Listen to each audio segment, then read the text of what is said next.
할렐루야. 우리 마음과 뜻과 정성을 다해서 이 시간 거룩하신 하나님께 예배드리겠습니다. 기도하겠습니다.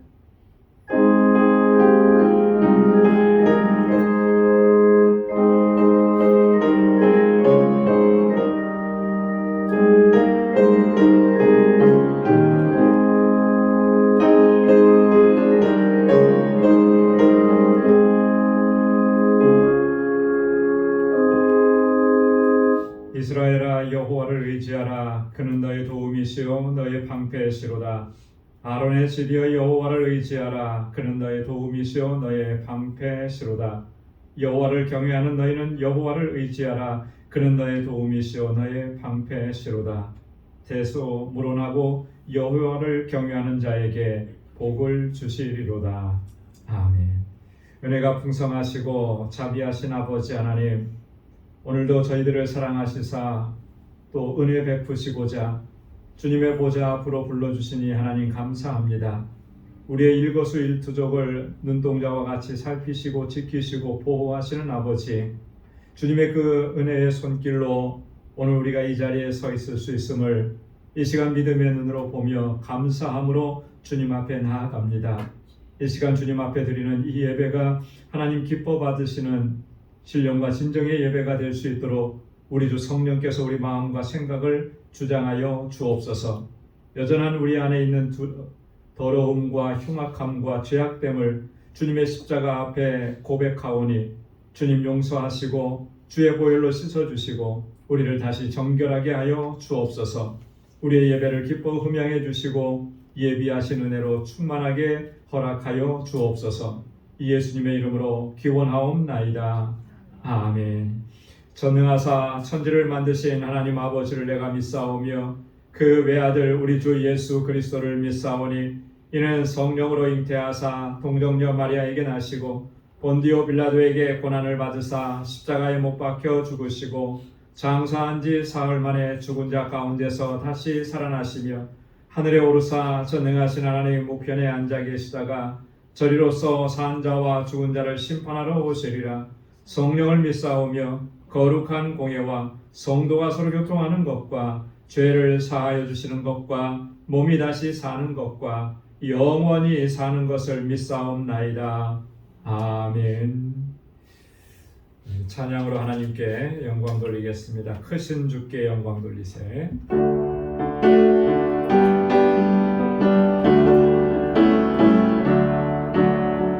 크신 주께 영광 돌리세.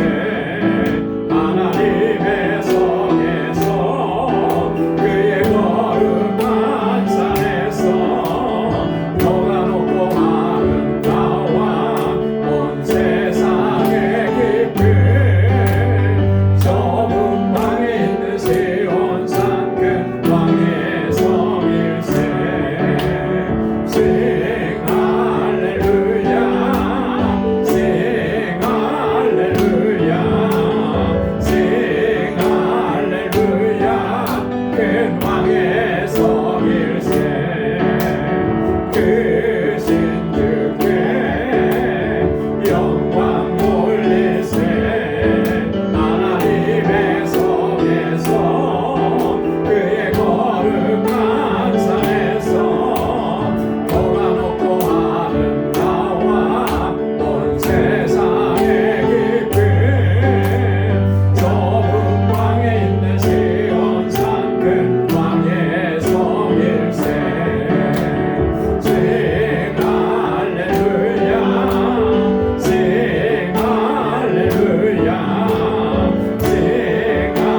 주의 궁정에 들어가 주께 감사드리며 그 일을 송축할지어다. 주님의 기쁨 내게 임하네. 난 항상 기쁨 안에서 주 찬양. 주님의 기쁨 내게 임하네. 나 기쁜 찬송 주께 드리네. 주님의 기쁨 주님의 기쁨 내게 임하네. 나 항상 기쁨 안에서 주 찬양. 주님의 기쁨 내게 임하네. 나 기쁜 찬송 주께 드리네. 아멘. 하나님께서 우리에게 주신 은혜를 기억하면서 이 시간 하나님의 은혜로 찬양 드리겠습니다.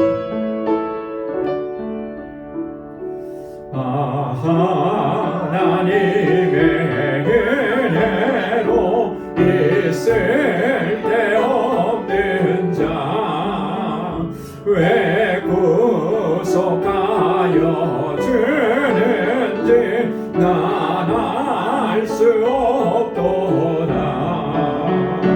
내가 믿고 또 의지하며 내 모든 영병 잘하는 주님 늘 돌봐주실 것을 나는 확실히 아는. 왜 내게 굳센 믿음과 또 복음 주셔서 내 맘이 항상 편한지 난 알 수 없도다. 내가 믿고 또 의지하며 내 모든 영병 잘하는 주님 늘 돌봐주실 것을 나는 확실히 아는. 왜 내게 성령 주셔서 내 맘을 감동해 주 예수 믿게 하는지 난 알 수 없도다. 내가 믿고 또 의지하며 내 모든 영병 잘하는 주님 늘 돌봐주실 것을 나는 확실히 아는. 주 언제 감기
큰 기쁨 등 주님을 찬양토록 내 생활을 도우시네. 메마른 땅을 종일 걸어가도 나 피곤치 아니하며 저 위험한 곳 내가 이를 때면 큰 바 위에 숨기시고 그 손으로 덮으시네. 주 예수님 공중에 임하실 때 나 일어나 맞이하리.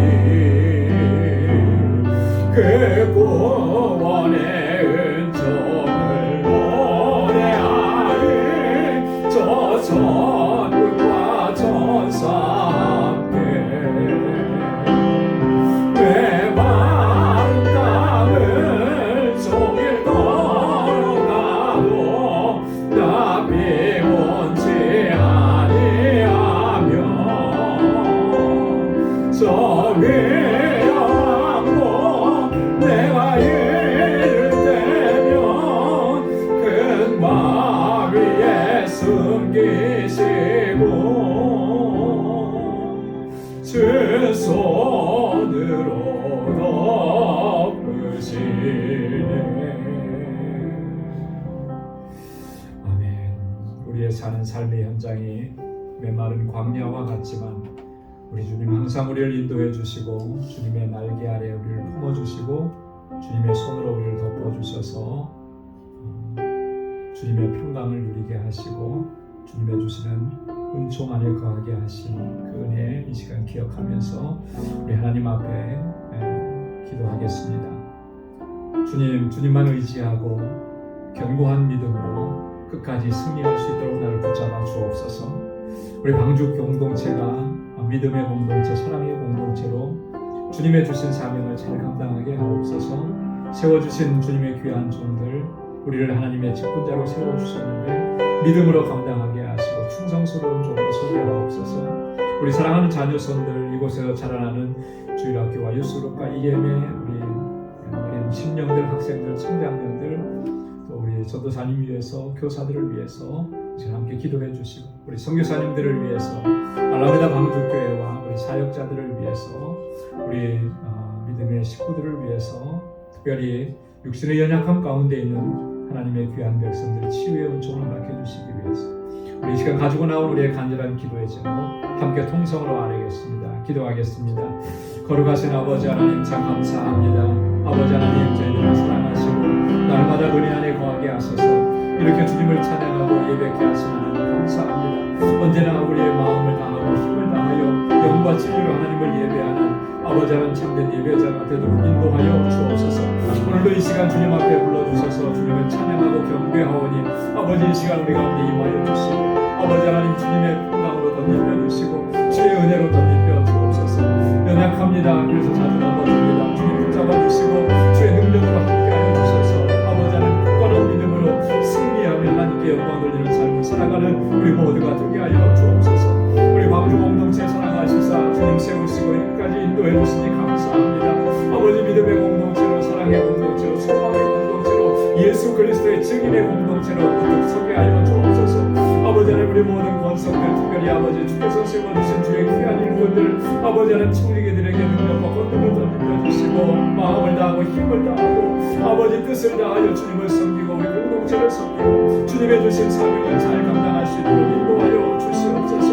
아버지 하나님 이곳에서 자라나는 우리 사랑하는 자녀손들을 위해서 기도합니다. 저들이 정말 하나님 잘 경외하고 믿음으로 살고 아버지 하나님 저를 어울러 치지 아니하고 세상의 아버지 유혹에 흔들리지 않게 하시고 아버지 하나님 믿음 안에 굳건하게 서서 하나님의 귀한 믿음의 아들과 딸들로 성장하게 하옵소서. 아버지 저들을 위해서 늘 애쓰고 수고하는 우리 전도사님과 우리 모든 교사들에게 하나님 지치지 않도록 하나님 새 힘을 주시고 은혜와 능력으로 덧입혀 주옵소서. 아버지 하나님 우리에게 주신 이 전도의 사명, 선교의 사명을 잘 감당할 수 있게 도와주시고 선교사님들 강건하게 붙잡아 주옵소서. 알라메다 방중교회 주님 세우셨습니다. 능력의 장중에 붙들어 주시고 아버지 하나님의 근세계 영혼들을 구원하는 이 구원의 반드로 견고하게 서하게 하시며 우리 모든 사역자들과 우리 선교사님들과 함께 동행하는 모든 주의 종들에게 능력과 권능을 덧입혀 주옵소서.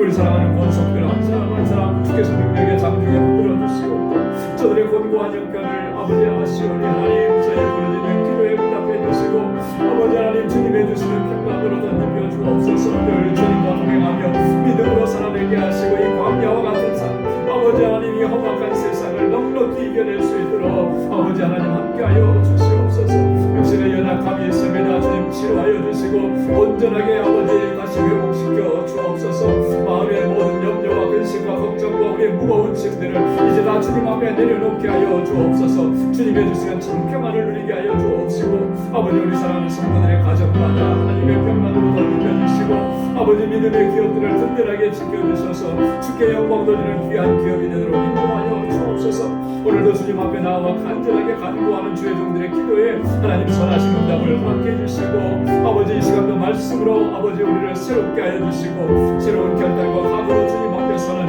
은혜의 시간이 되도록 인도하여 주옵소서. 성령께서 함께 하시기를 간절히 원하옵고 예수님의 이름으로 간절히 기도드리옵나이다. 아멘. 할렐루야. 우리 이 시간에 우리 하나님의 말씀 오늘 묵상할 하나님의 말씀은 빌립보서 제 1장 3절에서 11절까지 말씀입니다. 빌립보서 제 1장 3절에서 11절까지 우리 한 절씩 교독하겠습니다. 내가 너희를 생각할 때마다 나의 하나님께 감사하며 간구할 때마다 너희 무리를 위하여 기쁨으로 항상 간구하며 첫날부터 이제까지 복음에서 너희가 교제함을 인함이라. 너희 속에 착한 일을 시작하신 이가 그리스도 예수의 날까지 이루실 줄을 우리가 확신하노라. 내가 너희 무리를 위하여 이와 같이 생각하는 것이 마땅하니 이는 너희가 내 마음에 있음이며 나의 매임과 복음을 변명함과 확정함에 너희가 다 나와 함께 은혜에 참여한 자가 됨이라. 내가 예수 그리스도의 심정으로 너희 무리를 어떻게 사모하는지 하나님이 내 증인이시니라. 내가 기도하노라 너희 사랑을 지식과 모든 총명으로 점점 더 풍성하게 하사 너희로 지극히 선한 것을 분별하며 또 진실하여 허물 없이 그리스도의 날까지 이루고 다 함께요. 예수 그리스도로 말미암아 의의 열매가 가득하여 하나님의 영광과 찬송이 되게 하시기를 구하노라. 아멘. 우리가 지난주부터 빌립보서 말씀을 함께 묵상하기 시작했는데요. 지난주에는 1절과 2절 말씀을 중심으로 이 바울의 그 빌립보 교회 성도들에게 전해주는 그 문안 인사에 대해서 말씀을 좀 나눴습니다. 바울의 문안 인사에서 반드시 들어가는 아주 특별한 표현이 있습니다. 그게 뭐냐면 너희에게 은혜와 평강이 있을지어다 라고 하는 거예요. 은혜와 평강이. 이 은혜와 평강은 하나님께로부터 오는 거죠. 예수 그리스도께로부터만 오는 거예요. 하나님의 은혜로 예수 그리스도의 은혜로 하나님이 주시는 평강으로 여러분들의 삶이 풍성해지고 가득하기를 원합니다. 사실 우리 그리스도인들의 인사가 이런 인사가 되어야 할 줄로 믿습니다. 그래서 우리가 뭐 요즘에는 카톡으로 많이 인사들 하잖아요, 그죠? 그래서 그 마지막 끝날 때 그냥 끝하고 끝내지 말고 이런 인사말을 한 번씩 넣어주면 참 좋을 것 같아요, 그죠? 그래서 진심으로 이 글을 받는 사람, 이 메시지를 받는 사람이 하나님의 은혜와 평강을 누리는 그런 삶이 될 수 있기를 소망하면서 바울은 항상 그런 마음이었거든요. 그래서 바울이 보낸 편지에는 다 이렇게 문안 인사를 보냈습니다. 그 진정으로 그렇게 되기를 원하는 거죠. 그래서 우리가 지난주에 1절, 2절 말씀을 같이 나눴고 오늘은 3절에서 11절까지 말씀인데 이 11절까지 말씀이 사실은 이제 빌립보서의 서론에 이제 해당되는 부분입니다. 네, 오늘 본문은 크게 두 부분으로 나누어 볼 수가 있는데요. 첫 번째는 3절부터 8절까지 바울의 감사예요. 감사. 빌립보 교회 성도들을 생각하면서 감사한 일들, 그리고 좀 더 구체적으로 세분화시키면 바울이 확신하는 것들을 여기에서 이제 피력을 하죠. 자, 그리고 9절부터 11절까지 말씀에는 바울이 기도하는 겁니다. 빌립보 교회 성도들을 위해서 기도하는데 그 기도의 내용은 네 가지예요. 네 가지. 이따가 좀 살펴보겠지만, 근데 이 기도 내용이 굉장히 중요한 것을 담고 있습니다. 그래서 오늘 우리가 우리 자신을 위해서 기도할 때도 사실 바울의 이 기도가 어떻게 보면 뭐라 그럴까? 모범 기도라 그래요. 모범. 그 기독교 서점에 가면 모범 기도하니까 생각이 나는데요. 기독교 서점에 가면 모범 기도문이라는 그런 책들이 좀 있어요. 그죠? 그래서 대표 기도를 처음 시작할 때 어떻게 해야 될지 참 이렇게 막막할 때 도움이 되는 거죠. 그게 모범 기도, 이렇게 기도하면 좋습니다. 기도의 한 예를 보여주는 거예요. 도움이 되죠. 도움이 돼요. 근데 사실은 성경에서 이렇게 기도하는 내용들이 참 많이 나오거든요. 그죠? 그래서 실제적으로 우리가 모범으로 삼아야 되는 기도문은 성경에서 나오는 기도문을 모범으로 삼는 것이 가장 좋은 것 같아요. 바울 서신서도 보면 바울이 각각의 그 교회들에게 기도하는 내용들이 참 많이 있거든요. 그런 바울의 기도 내용만 우리가 잘 이렇게 묵상해 봐도 사실 어떻게 보면 우리의 기도가 더 풍성해지고 더 깊어질 수 있다라고 하는 거예요. 그래서 오늘 빌립보 교회를 위해서는 뭘 놓고 기도하는지 이것을 보면서 우리의 기도가 어떻게 돼야 될 것인가, 이런 것도 함께 생각해 보면 좋겠습니다. 자, 그러면 3절 말씀에 보면 내가 너희를 생각할 때마다 나의 하나님께 감사하며, 바울은 빌립보 교회 성도들을 생각할 때마다 하나님 앞에 늘 감사한 마음이었어요. 감사한 마음. 지금 바울이 이 빌립보 교회가 지금 바울 자신의 그 복음 전파 사역에 함께 참여하면서 또 동역자가 되고 그렇게 함께 했던 그 모든 일들이 참 얼마나 선하고 아름답고 또 얼마나 풍성한 열매를 맺었었는지, 이제 그런 일들을 돌아보면서 이 빌립보 교회 성도들의 그 사랑과 헌신을 생각하니까 너무 감사한 거예요. 이 뒤에도 좀 있으면 나오지만 어떻게 빌립보 교회 성도들이 바울의 복음 전파 사역에 또 헌신하고 함께 동역을 했느냐, 참 이게 참 중요한 거죠. 빌립보 교회의 설립자는 바울입니다. 그죠? 바울은 교회를 설립하고 거기서 오래도록 목회한 게 아니에요. 또 다른 곳으로 복음을 전해서 떠났어요. 이렇게 떠나게 되면 잊혀질 만도 하죠. 그죠? 언제 다시 돌아올 줄 모르는 거예요. 그럼에도 불구하고 빌립보 교회 성도들은 이 교회를, 우리에게 복음을 전해줘서 우리로 하여금 영원한 생명을 얻게 한 그분의 사역을 위해서 계속해서 기도하고, 특별히 바울이 옥에 갇혔을 때 사람들을 보내어서 그의 필요한 것들을 채워주고 정말 사랑을 다 보여줘. 바울은 이걸 잊지 못하는 거죠. 그래서 늘 빌립보 교회 성도를 생각할 때마다, 그죠? 너희를 생각할 때마다 나의 하나님께 감사한다 그랬습니다. 나의 하나님께. 여러분, 하나님께 감사한다라고 하는 이 말을, 감사하는 것은요, 뭐가 전제되어 있는 거냐면, 여러분, 감사라고 하는 건, 지금 내일이 땡스기빙 데이입니다. 그죠?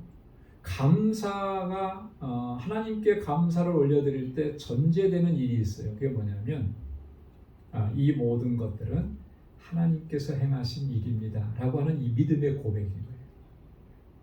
그죠? 하나님께서 하신 일입니다. 하나님께서 내게 은혜 베풀어 주셨습니다. 하나님께서 나에게 지금까지 선한 역사 이루어 주시면서 여기까지 인도해 주셨습니다. 하나님께서 하신 일이라고 하는 그 믿음의 고백이 있을 때에만이 감사가 나오는 거죠. 여러분, 하나님께서 하신 일입니다라는 고백이 없으면 절대로 감사가 나오지 않습니다. 그렇잖아요. 하나님께서 하신 일입니다. 이 고백이 없으면 결국 그건 무슨 얘기인 거예요? 내 힘으로 한 겁니다. 그거잖아요. 그죠? 내 능력으로 한 겁니다. 내 능력으로 하고 내 힘으로 했는데 그게 뭐 감사할 일이 되나요? 우리가 그렇게 생각하면 감사할 게 하나도 없어요.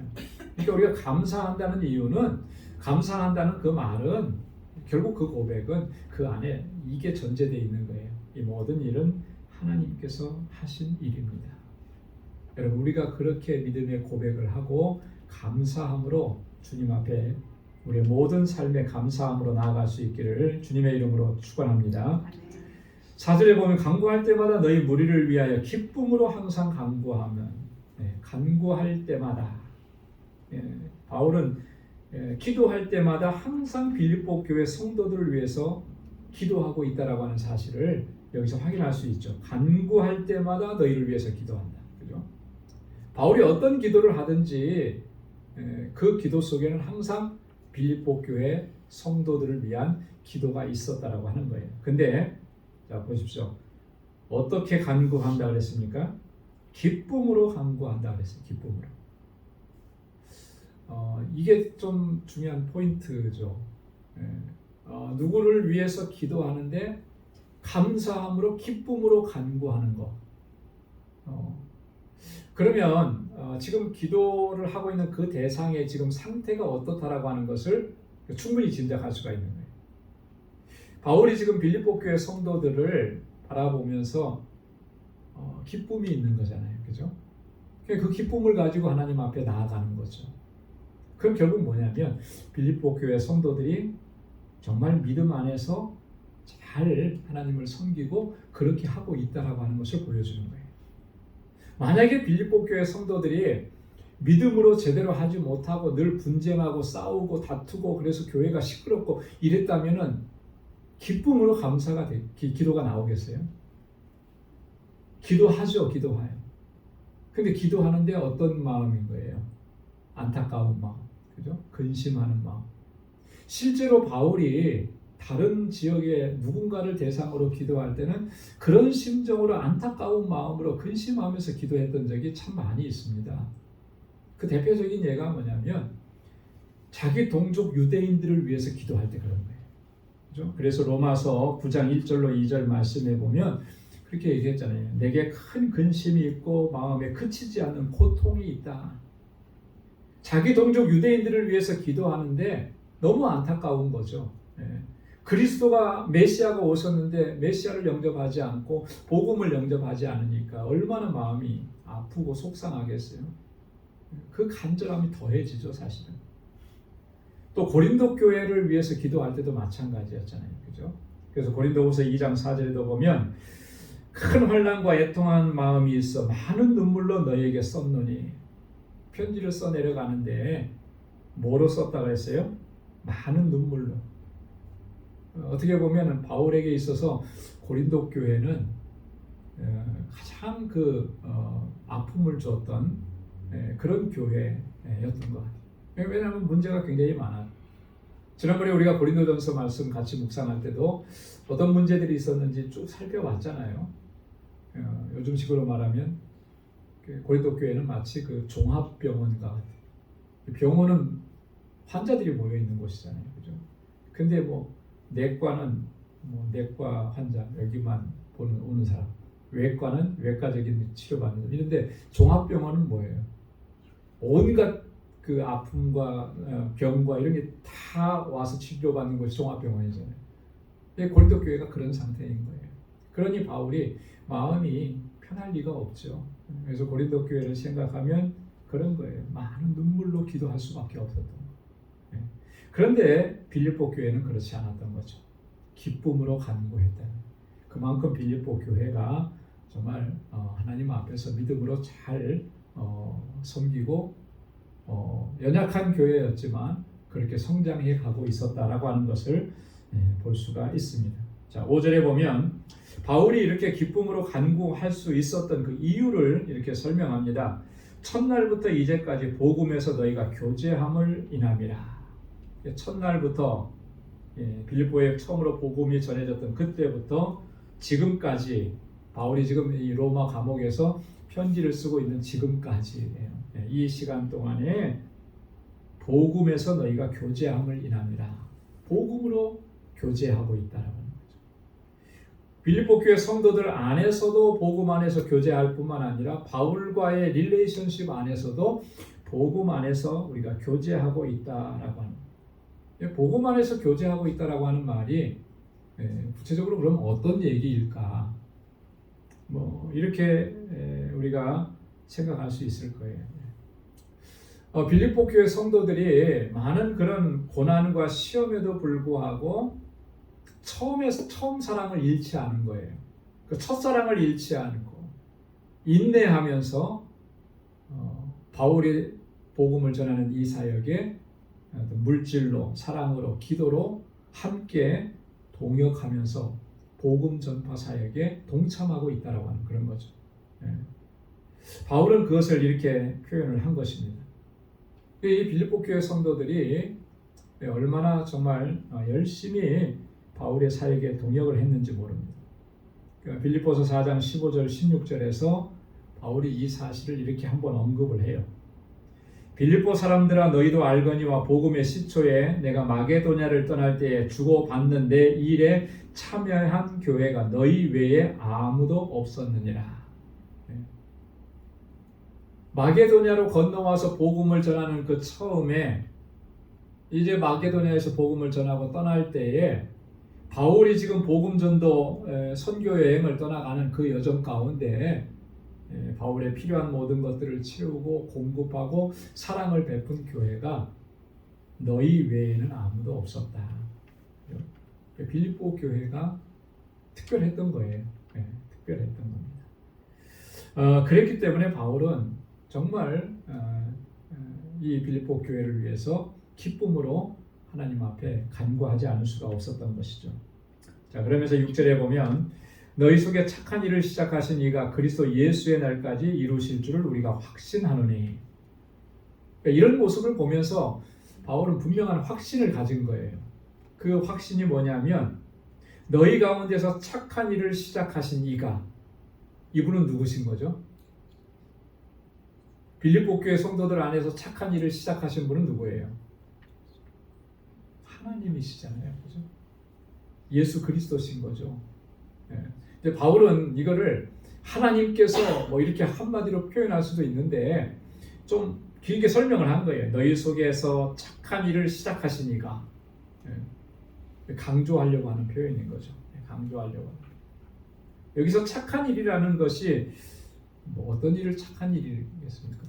영어 성경에는 good work이라고 했던데 착한 일이 뭐예요? 너희 속에서 착한 일을 시작하신 이가. 뭘 보고 착한 일이라 그랬을까요? 바울을 열심히 도와준 일? 사랑으로 베푼 일? 이런 걸 착한 일이라고 그럴까요?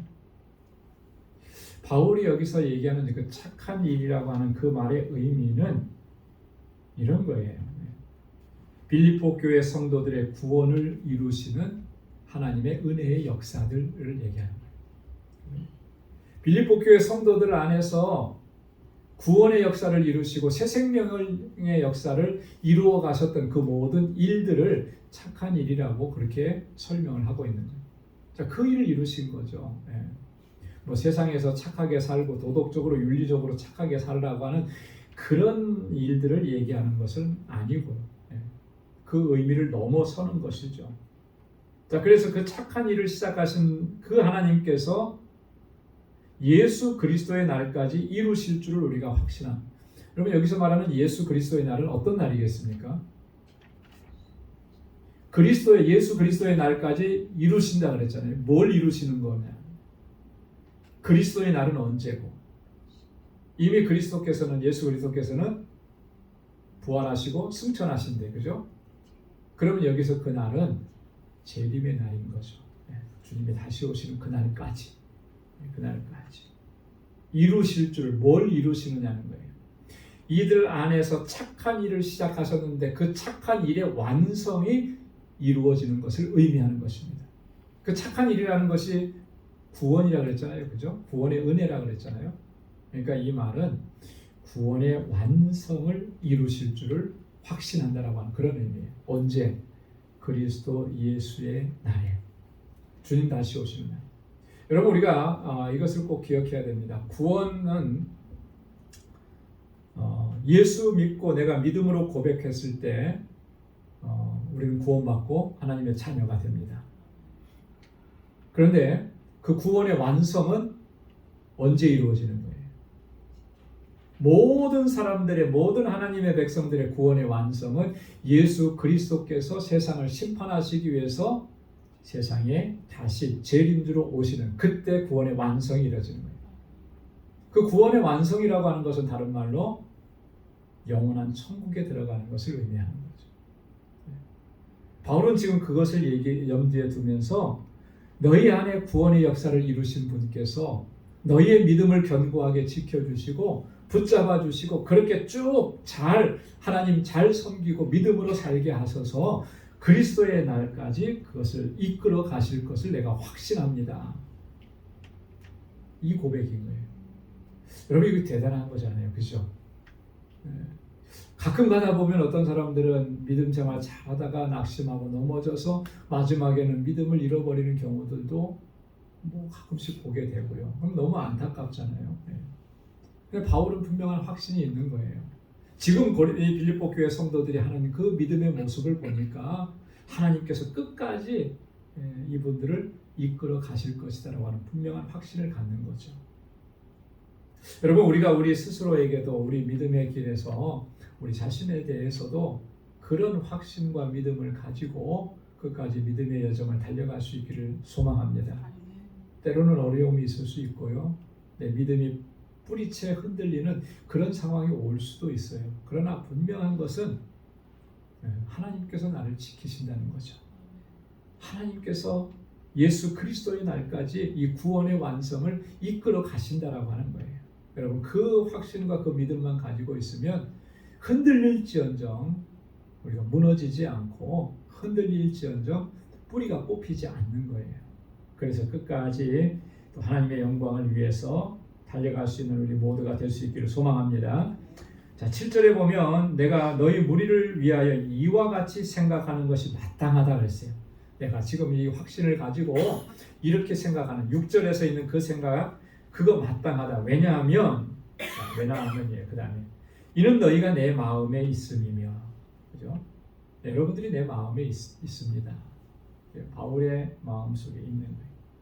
그리고 나의 매임과 복음을 변명함과 확정함에 너희가 다 나와 함께 은혜에 참여한 자가 됩니다. 여러분들이 내 마음에 있을 뿐만 아니라 여러분들이 지금 나의 이 복음 증거하다가 매여 있다라고 하는 건 지금 옥에 갇혀 있는 상태를 얘기하는 거잖아요. 그러면서 내가 복음을 변명을 확정하는 이 일에 여러분들은 나와 함께 지금 이 은혜에 참여하고 있다라고 하는 거예요.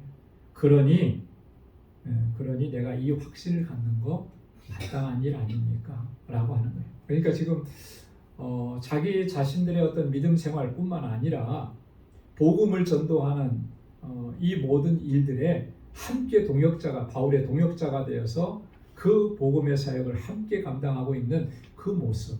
그래서 여러분들이 내 마음속에 항상 있고 그런 모습들이 이 분명한 확신을 갖게 하는 것입니다. 라고 하는 바울의 이야기인 것이죠. 자, 여기서 우리가 너희가 내 마음에 있다라고 하는 이 표현 보면은 바울이 정말 이 빌립보 교회 성도들을 얼마나 사랑하고 있는지 잘 알 수가 있죠. 그죠? 바울은 지금 빌립보를 떠나 있지만 그리고 감옥에 갇혀 있지만 항상 그 안에 있으면서도 항상 그들을 위해서 기도했던 것처럼 이 마음속에 빌립보 교회 성도들이 있는 거예요. 나는 떠나왔으니까 잊어버리고 기억에서 없어지고 그런 게 아니라 항상 마음에 품고 있는 것이죠. 그건 다른 말로 얘기하면 바울은 이 빌립보 교회 성도들을 영적 자녀로 그렇게 생각하고 있다라고 하는 것이 분명한 거예요. 여러분들의 자녀들을 잊을 수가 있습니까? 없잖아요, 그죠? 어디에 있든지 무슨 일을 하고 있든지 지금은 내 눈에 안 보여도 내 곁에 없어도 항상 부모님의 마음속에 있는 거잖아요. 그죠? 그와 같은 거예요. 바울이 빌립보 교회 성도들을 영적 자녀로, 믿음의 자녀로 그렇게 여기고 있는 것입니다. 사실은요, 이 빌립보 교회 성도들이 바울의 이 모든 사역에 이렇게 동역하는 것은 쉬운 일이 아니에요. 그렇죠? 이렇게 바울의 사역에, 복음 전파 사역에 함께하고 있는 일은 쉬운 일이 아닙니다. 요즘과 같은 때 우리가 선교사님들을 후원하고 돕는 일, 뭐 이렇게 그래서 복음의 사역에 함께 동참하는 일, 요즘은 사실 그게 크게 어려운 일 아닙니다. 그죠? 뭐 내 형편이 허락하는 대로 이렇게 하면 되니까. 근데 바울의 이 시대는 좀 달라요. 왜 다릅니까? 그리스도인들이 핍박받고 박해받는 시대거든요. 그죠? 지금 바울은 지금 어떤 상태라 그랬죠? 감옥에 갇혀 있는 상태라 그랬잖아요. 자, 그런 모습을 보면서 그 감옥 속에 갇혀 있는 그 사람을 돕는다? 그럼 결국 그게 어떻게 되겠어요? 나도 그렇게 될 수 있다라고 하는 거잖아요. 그죠? 그래서 우리가 보통 일반 사회에서 누군가 무슨 잘못을 해서 이렇게 있을 때 그 사람을 도와줬다. 그러면 도와준 사람도 잘못이 있는 거예요. 그죠? 예를 들어서 범죄하고 도망가는 사람이 있는데 그 사람을 피하도록 막 이렇게 잘 이렇게 숨겨주고 이러면은 그런 걸 무슨 죄라고 그러죠? 범인 은닉죄. 우리 전도사님이 아주 그냥 정확하게 범인 은닉죄에 해당하는 거예요. 큰 죄예요, 큰 죄. 그죠? 그렇게 보잖아요. 당시에는 그럴 수 있는 거예요. 바울을 도와주면 바울과 똑같이 그렇게 될 수 있는 거예요. 그럼에도 불구하고 내게 그런 위험한 일이 있고 어려운 일이 있고 고난이 온다라고 이런 것이 불보듯 뻔하고 그런 일이 생길 것이 뻔한데 그럼에도 불구하고 이 복음의 사역을 위해서 최선을 다하고 도와주는 것. 이게 얼마나 참 이 빌립보 교회 성도들의 믿음의 그 주소를 우리가 알 수가 있는 거죠. 여러분, 그래서 우리가 주님의 일을 감당하면서 정말 힘들고 어렵게 주님의 일을 감당하는 사람들이 많이 있거든요. 우리 마음을 다하고 힘을 다해서 함께 기도하면서 돕고 또 그 사역에 동참하고 또 그렇게 하나님의 나라를 확장시켜 나가는 우리 모두가 되어야 할 줄로 믿습니다. 선교사님들만 그렇게 하는 게 아니고요. 그렇죠?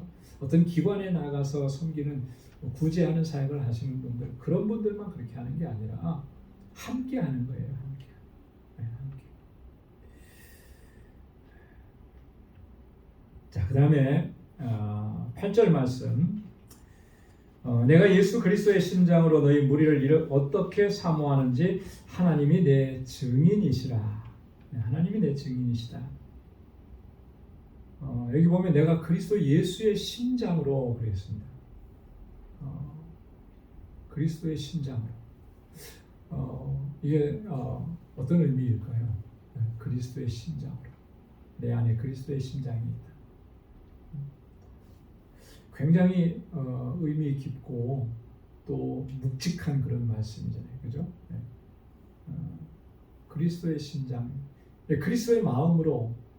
그죠? 그리스도께서 행하신 그 모습으로 이렇게 우리가 설명할 수 있는데 여기서 바울이 정말 얘기하고자 했던 그것은 그런 거예요. 이 빌립보 교회 성도들을 생각하고 빌립보 교회 성도들을 사랑하고 그랬던 그 사랑이 이게 그 인간적인 그런 사랑이 아니다라고. 좀 내가 뭐 하는데 이렇게 좀 도와주고 또 협력해주고 동참했기 때문에 그런 인간적인 온정을 베풀어 준 것에 대해서 나도 인간적인 감동을 갖고 그렇게 사랑하는 것이 아니다라고 하는 거예요. 빌립보 교회 성도들을 사랑하는 것은 이건 전적으로 신적 사랑이다라고 하는 거죠. 여러분, 신적 사랑을 헬라어로 뭐라 그러죠? 아가페라 그러잖아요. 아가페. 그리스도의 심장을 내가 가졌다라고 하는 것은 이 마음으로 빌립보 교회 성도들을 사랑하고 있다라고 하는 그것을 의미하는 겁니다. 자, 그런데 중요한 것은 뭐냐면요. 내 안에 그리스도의 심장이 있으려면, 그죠? 우리가 그리스도의 심장으로 어떤 일이든지 그 일을 할 수 있으려면 전제되는 일이 있습니다. 이 일이 반드시 있어야 돼요. 그건 뭐냐면 내 안에 내가 사는 것이 아니라 그리스도께서 살아계셔야 합니다. 주님께서 살아계셔야 합니다. 내 안에 내가 살아있는 것이 아니라, 바울은 그런 거예요. 내 안에 내가 살아있는 것이 아니라 내 안에 사신 이는 예수 그리스도라고 하는 거죠. 그러니까 그리스도의 심장이 이 안에 있는 거죠. 네. 여러분, 내 안에 여전히 내가 살아있다면 그러면 그가 구하는 것은 결국 뭐겠습니까? 내 안에 내가 여전히 살아있어요. 내 자아가 살아있고 내 욕망이 살아있고, 그러면 내가 구하는 건 뭘 구하는 거겠습니까?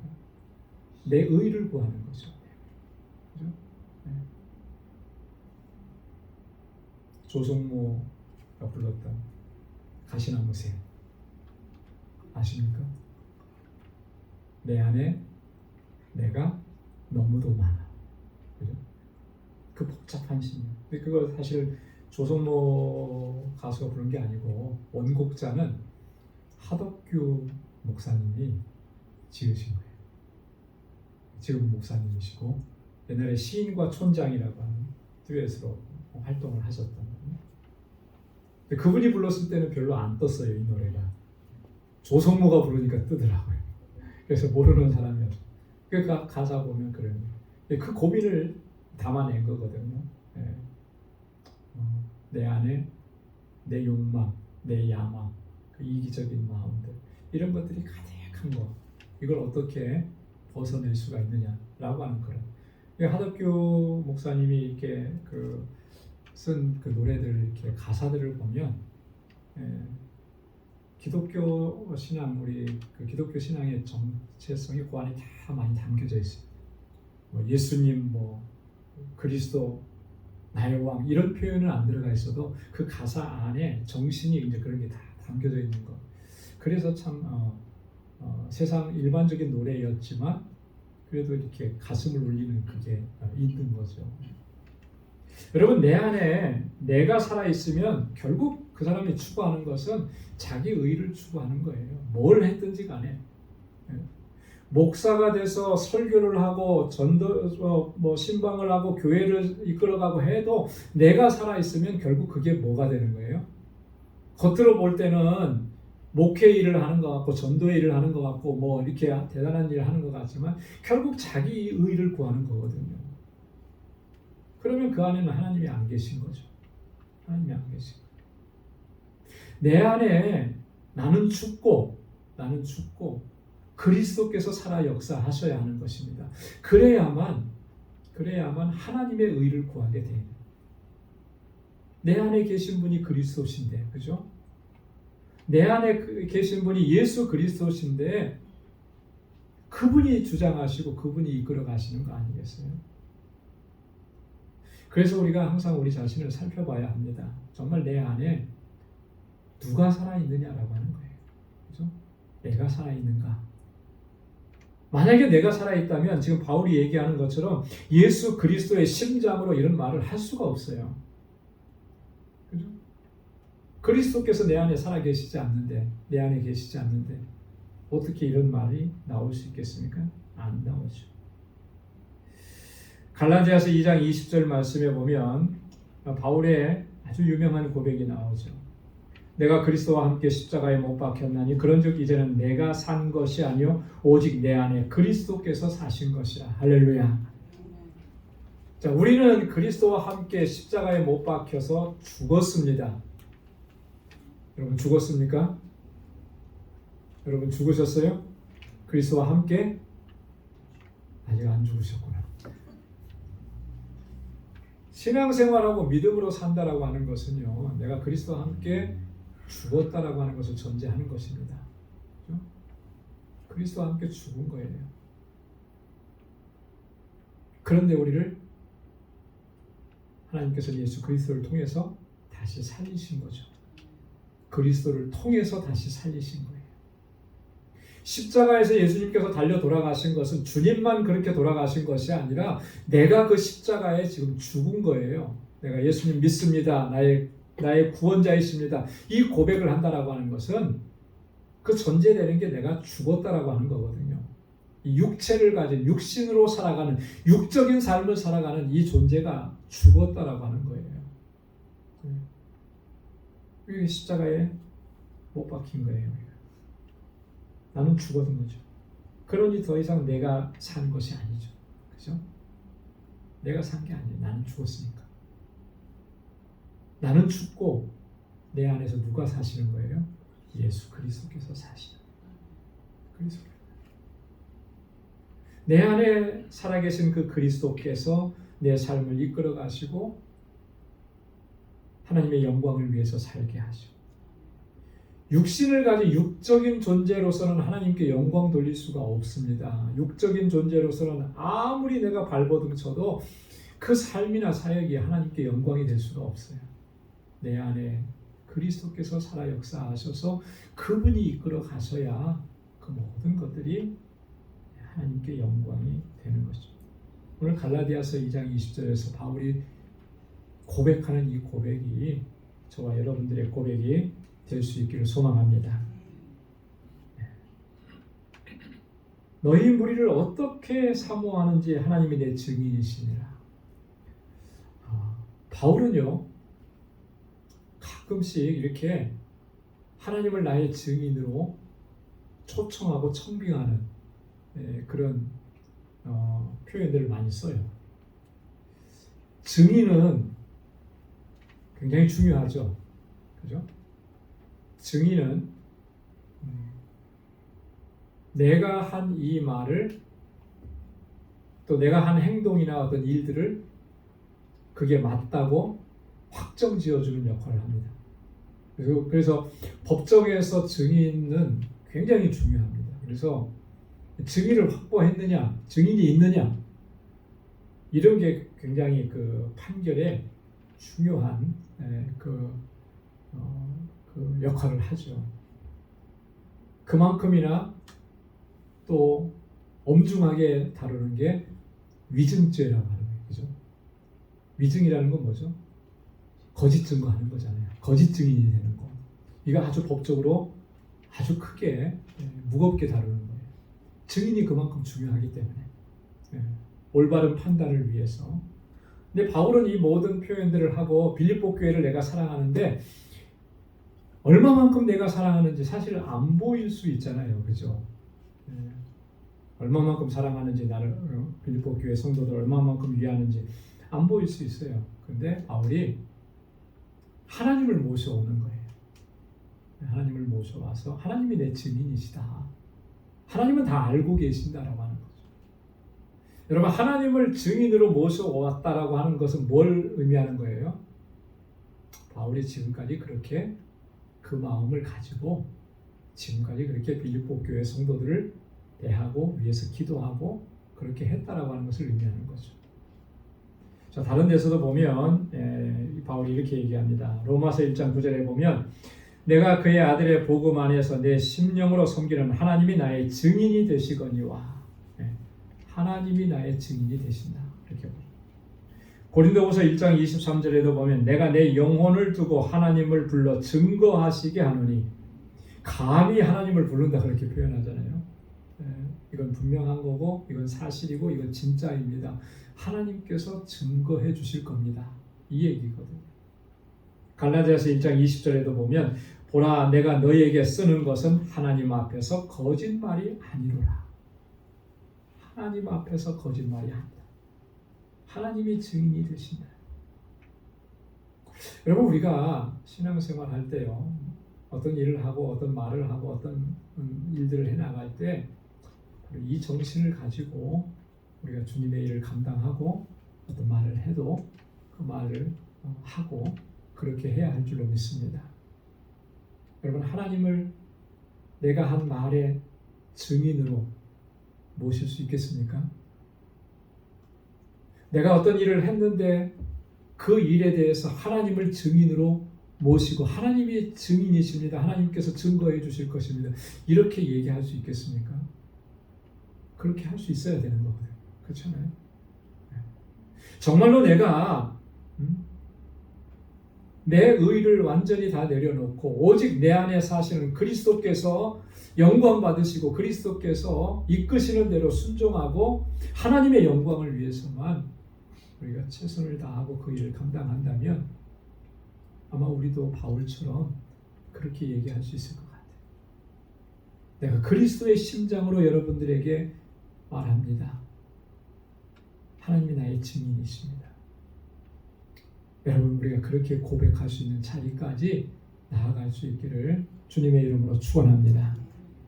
자, 오늘은 여기까지만 말씀을 보도록 하고요. 다음 주에 우리 9절에서 11절에 있는 이 내용도 상당히 중요하거든요. 바울의 그 4가지 기도예요. 여러분 한 번씩 더 읽어보고 오시고 어떤 기도를 지금 하고 있는지, 왜 이 기도가 필요했는지, 또 내가 앞으로 기도해야 할 때 어떻게 기도해야 하는지 그런 부분들을 함께 같이 생각하면서 말씀을 나누도록 그렇게 하겠습니다. 기도하고 마치겠습니다. 은혜가 풍성하신 아버지 감사합니다. 오늘도 주님의 사랑과 은혜 가운데 저희들을 지켜주시고 이 시간 하나님을 예배하며 또 하나님께서 주신 귀한 말씀을 또 듣게 해주시고 깨닫게 해주셔서 감사합니다. 오늘 사도 바울이 빌립보 교회 성도들을 사랑하며 어떤 마음으로 그들을 사랑하고 위해서 기도했는지를 살펴보았습니다. 하나님, 우리 안에 주님께서 살아 역사하셔서 주님께서 이끄시는 대로 행할 수 있는 저희들 되게 하여 주옵소서. 그리스도의 심장으로 나아갈 수 있는 저희들이 되게 하여 주옵소서. 우리 모든 나의 이 자아와 나의 의, 또 내 욕망과 나의 욕심들 이제는 다 내려놓게 하시고 오직 하나님의 영광을 위해서 살아가는 우리 모두가 되도록 인도하여 주옵소서. 내일은 또 추수감사절입니다. 하나님께서 베푸신 그 은혜를 기억하면서 하나님께 영광 돌리는 복된 날이 되게 하시고 우리 방주의 모든 믿음의 권속들의 삶이 늘 감사하며 기쁨으로 하나님께 영광 돌리고 나아갈 수 있는 저희들 되게 하여 주옵소서. 이제는 우리 주 예수 그리스도의 무한하신 은혜와 하나님 아버지의 크고 놀라우신 사랑과 성령의 위로 교통 충만하심의 역사가 늘 감사함으로 주님께 영광 돌리고 또 하나님의 귀한 일꾼으로 쓰임받기를 결단하는 우리 모든 방주의 권속들과 저들의 가정과 직장 생업의 터전 위에 이제로부터 영원까지 함께 하시기를 간절히 축원하옵나이다. 아멘.